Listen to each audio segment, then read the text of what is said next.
Local হয়ে শত্রু সেজে প্রমাণিত করব লিডার আমি বাংলাদেশ। শেখ হাসিনার কি নৌকা, ডিপজলের কি নৌকা, মমতাজ আবার কি নৌকা। সরকারের বিরুদ্ধে গিয়ে কোনো কাজ হবে না, এখন জয়কাল।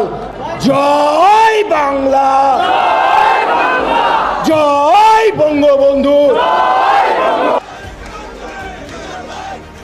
16 ডিসেম্বরকে কেন্দ্র করে শেখ হাসিনাকে দেশে ফিরিয়ে আনার জন্য মাঠে নেমেছে বাংলাদেশের চলচ্চিত্রের সুপরিচিত মুখ ডিপজল ও মিশা সওদাগর। 16 ডিসেম্বর মহান বিজয় দিবস উপলক্ষে শেখ হাসিনাকে আবারও দেশের ক্ষমতায় দেখতে চান প্রিয় দর্শক। বিস্তারিত জানতে হলে সম্পূর্ণ ভিডিওটি দেখতে থাকুন। 16 ডিসেম্বর উপলক্ষে শেখ হাসিনাকে দেশে ফিরিয়ে আনতে রাজপথে নামে মিশা সওদাগর ও ডিপজল। আরো দেখা যাচ্ছে আওয়ামী লীগের বিভিন্ন সদস্য। ডিপজলে বলেন, আমাদের প্রাণপ্রিয় নেত্রী শেখ হাসিনাকে আবার ক্ষমতায় ফিরিয়ে আনবো। সরকারের বিরুদ্ধে গিয়ে কোনো কাজ হবে না, এখন জয়কাল।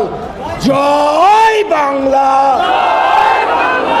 জয় বঙ্গবন্ধু।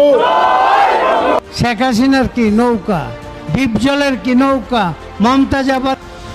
প্রিয় দর্শক, এই ছিল বিস্তারিত। পরবর্তী আপডেট পেতে চ্যানেলটি সাবস্ক্রাইব করে ভিডিওতে লাইক দিতে ভুলবেন না।